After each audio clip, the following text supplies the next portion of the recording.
little bit sensitive there, Mr. President. I wonder why.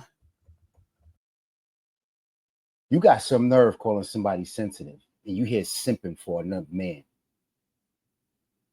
You really just say that?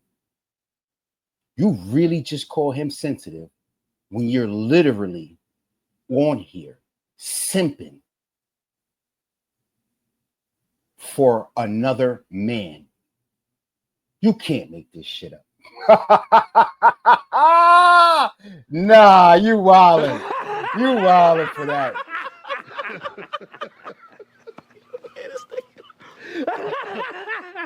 That's what you is, Stephen A. You one of them go listen to Joy Reid type motherfuckers, ain't you? Like your boy, Ricky Smiley. If you go and watch Joy Reid videos, if you go and watch Joy Reid videos, if you go and watch Joy Reid videos, if you get an opportunity to watch Joy Reid videos, go watch them. You'll learn a lot. I know one thing for certain, two things for sure. I'm sure learning a lot right now. Because you got the nerve to call somebody sensitive, and you're here simping and pandering to the internet for another man? You can't make this shit up. Epstein file, that's what it got you. Got you that fidgety? If so, why? I'm just asking. It was rhetorical. And I'll leave it at that. Because I got the man on right now himself. The guy you were talking about. The guy you called the sleaze bag with a low IQ. Anybody that knows him wouldn't accuse him of some low IQ.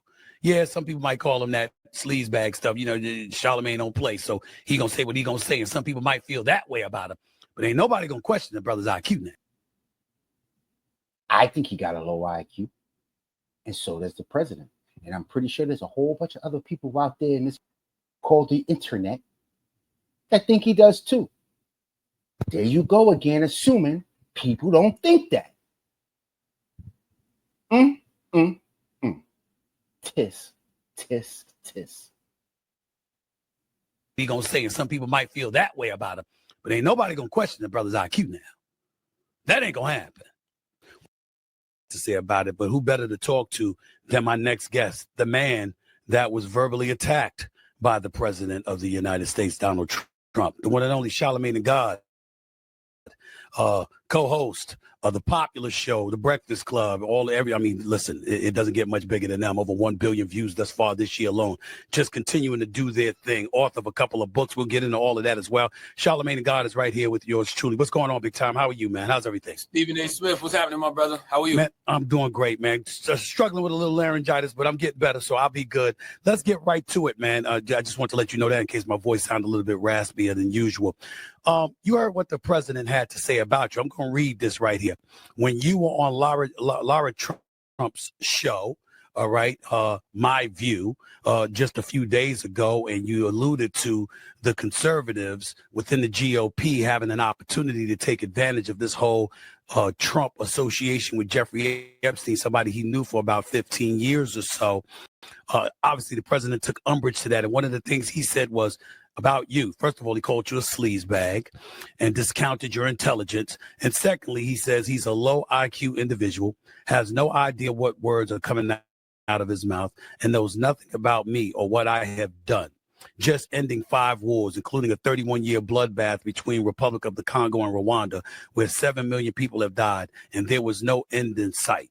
That's just some of the things that he said. Your response to the president of the United States, my man? I mean, that's his opinion. You know, I'm a person that still believes in the First Amendment. So, you know, we all have, freedom of speech. We all have the right to reserve our opinions about people, to express our opinions about people. And I respect this low IQ individual for his comment, because he's 100% right. Let's continue. Never going to be a person that steps on somebody's First Amendment rights. Unlike the president of the United States of America, Donald Trump, who seems, to be implementing this authoritarian strategy and is using that to silence any voices who speak out against anything that he does. You know, when I was on Laura Trump's show, and I don't know if you saw the conversation, Stephen A., I thought I was pretty fair, like I usually am. I really did. I thought you were very fair. I thought you were very even-handed. I thought, yes.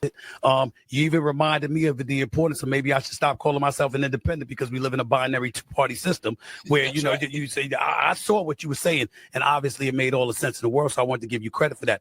But what is it that you think that riled him up most? Because he knows what he's done. He sued ABC, he sued CBS, obviously NBC, you know, Stephen Colbert. He's taking credit for getting him, you know, getting his show canceled this coming May, every way to what you're alluding to in regards to First Amendment rights. But is it that you think riled him up, or was it the fact that you said that conservatives are positioning themselves to sort of dilute his voice a little bit to some degree and gain some extra power?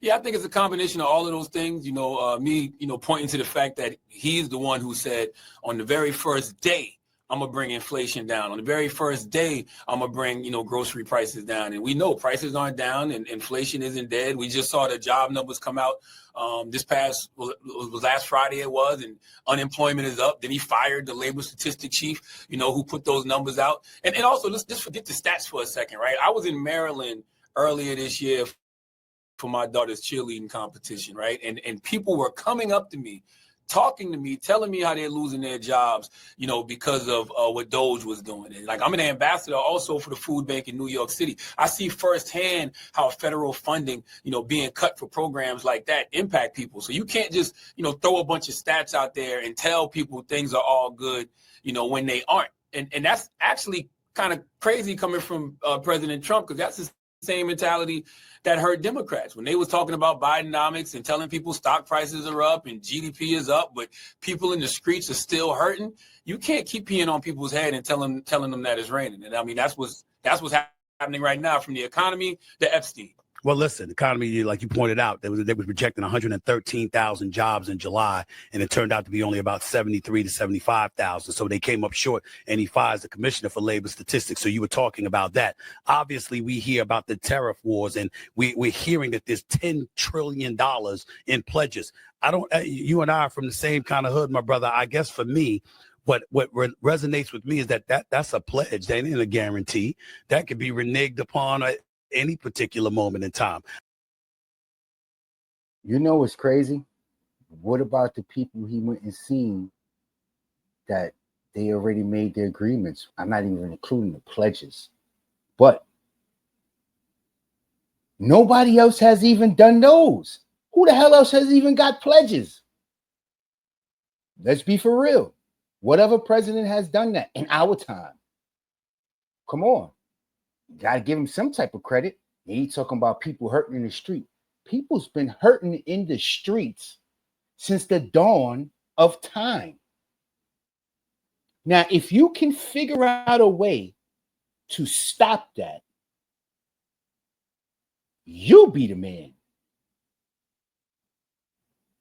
I'm going to say that again. People have been hurting since the dawn of time, since civilization. There's always more than likely been a class of that had something more. Food, firewood, rocks. Who the hell knows? You think that's just going to mysteriously stop because of a president? Is that what you people really believe? You're idiots just like them.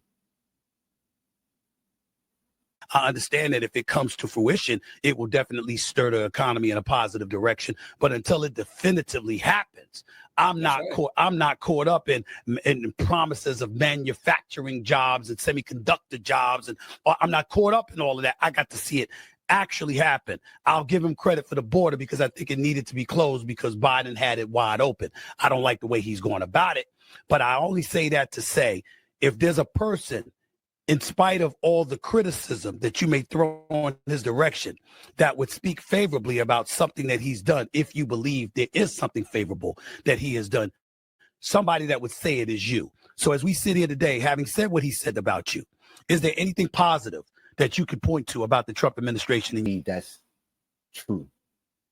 Highly believe that. But let's see. particular moment in time? I mean, we talked about it on Laura's show. Laura brought up, the border. I am a stern believer in border security. I just don't like the way that he's going about doing it, because he told us that he was keeping the murderers and the rapists. That's the safe answer. Everybody says the border. So basically, no. And the illegal immigrants out of our country. Nobody in America should have a problem with that. But when you see, people who are actually, going through the process of trying to be in this country legally, being detained, and being deported and sent back to countries that they've never even been to, like, that doesn't even make any sense. Like, going to the Home Depot to snatch up people who are, just out there looking to, make a honest day's living. That doesn't make any sense. And I don't think it's anything wrong with calling that out. And, I think to go back to the other question you asked me too, the theory I had, about this political coup that could be going on in the Republican Party. You're familiar, Stephen A., with the rumors that J.D. Vance went to meet with Rupert Murdoch in Montana. That was the same week Trump's letter to Epstein was published by Rupert Murdoch's Wall Street Journal. And then Trump sued Rupert Murdoch. And then, there was another week where Mike Johnson shut the House down to avoid a vote on releasing the Epstein went out files. early release for vacation. The Wall Street Journal came out that week and said, Trump knew he was in the Epstein files since May. And I just look at how the MAGA base has responded to the Epstein issue. It just feels like traditional conservatives who lost the party to Trump could use this opportunity to get it back, because the MAGA base wouldn't be upset at all if they decided to impeach Trump and vote to remove him because he's in the Epstein files. And I think being that I said that along with the economy, and I said it on Laura Trump's show, his daughter-in-law, on Fox News, I think that's what caused that response yesterday. So are you anticipating that he's going to come after you the way that? First of all, you're a liar, sir. Yes, I'm calling you a liar, Charlemagne the God. You did not say those words on her show that I seen. Now, if there's more to that show than them 2 videos that I put together that you was in, I apologize. If you said exactly that, though, but you did not say exactly those words, because he's in Epstein files and there's a chance he might be impeached. You did not say that shit. And I'm standing on that until I see a video that shows you said that on Laura's My View. Because my take on those 2 clips that I seen, because there was only 2, you didn't say that. Now, if there's a whole video where them 2 clips came from, I apologize. I will apologize, because that's what we do here if we're wrong. Here right now, I'm standing on you're a goddamn liar. You didn't say those exact words. You said something like that, referring to them taking over, and because of the Epstein files, that could be a slight chance for them. Yes, you said that. You did not say nothing about him being impeached, or there's a chance he's in them. You're a liar, sir. You have to prove me wrong on that. Till then, you are a goddamn liar, Charlemagne the God. He's coming after everybody else in the media? Not everybody else, but a lot of people in the media. Are you expecting something of that magnitude? And he already did. I mean, it's funny, right? Because like today, my phone, of course, is blowing up, and it's everybody from, elected officials, just to the homies, right? Are other people in the media space, and they all have like the same sentiment. And the sentiment is, hey man, be careful, be safe, make sure your security's on point. Those MAGA folks are crazy. And it just made me think to myself, damn, we're at that point in our society where you can't even criticize, your president without people thinking that, your safety is in danger. If that's not authoritarian strategy, I don't know what is. So, just the fact that people were calling my phone saying that today, it says a lot about where we are, as a society. So I don't know what's going to happen. It says a lot about where we are as a society. We are disintegrating before our very eyes, as far as I'm concerned. But what does it say to you about you? Do you feel you need to watch your back? Are you concerned? I always got my head on the swivel, Stephen A. I didn't got punched in the street a couple of times throughout my career, so I always got my head on the swivel. So if you ask me, do I feel like I need to watch my back? I'm not going to watch my back any more than I currently already, do. Let me transition to the MAGA base, because that's where you and I part ways. I think we disagree here. I don't think the Republican Party, the GOP, is capable of dissipating Trump's voice in any way.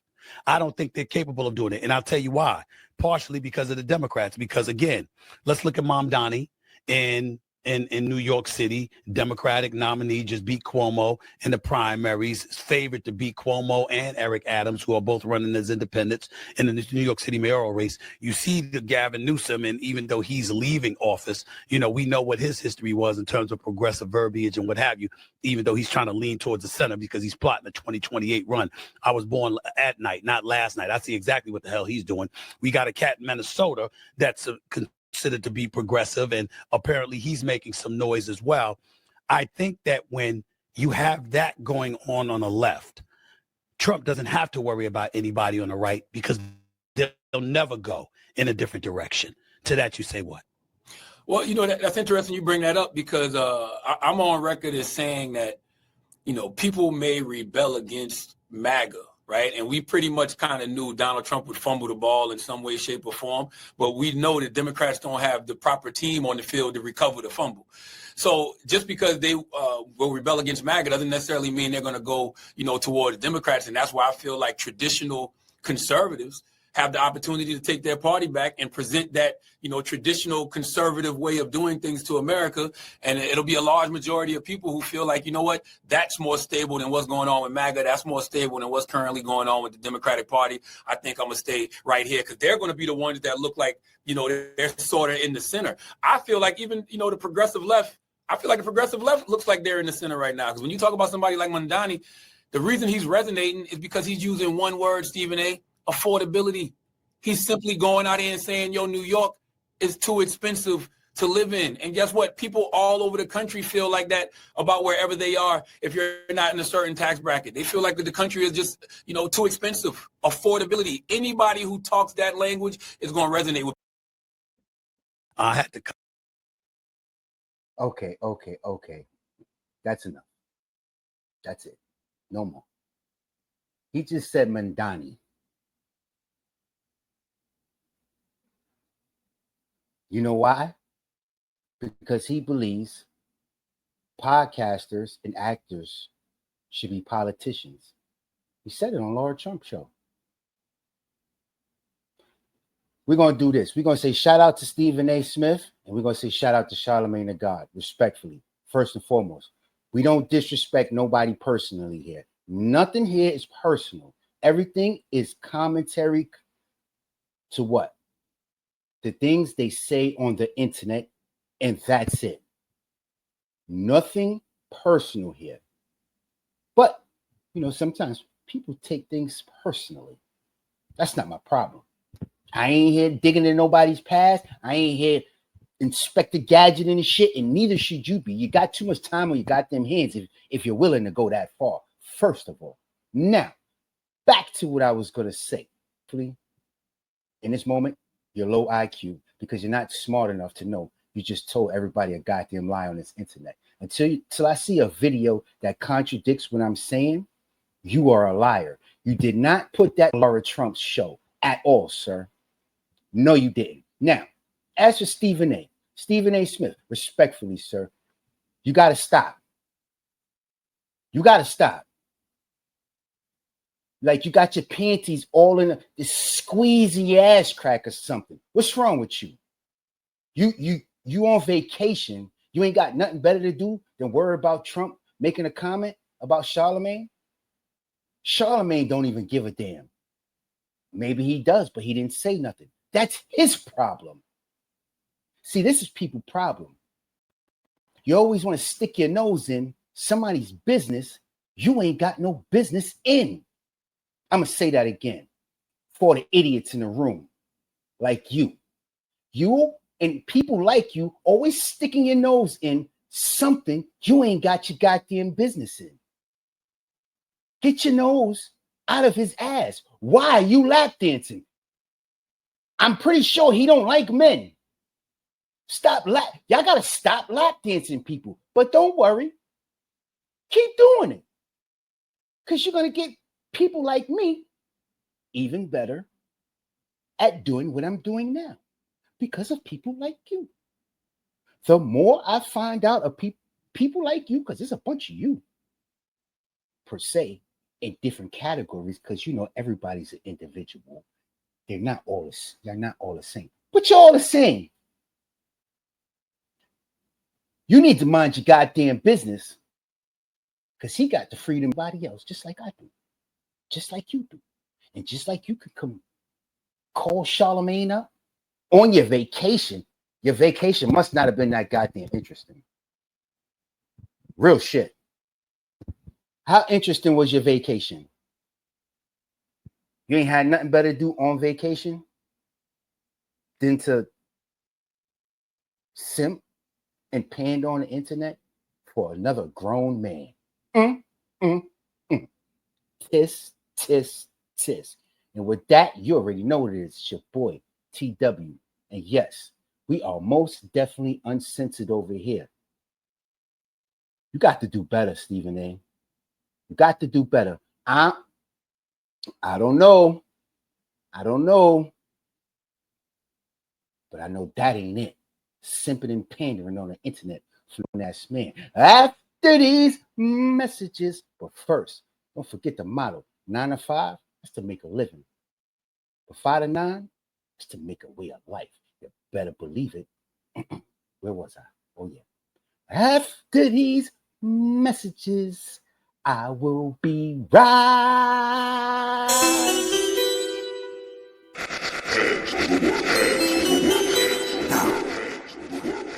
No. We don't play that bullshit. No.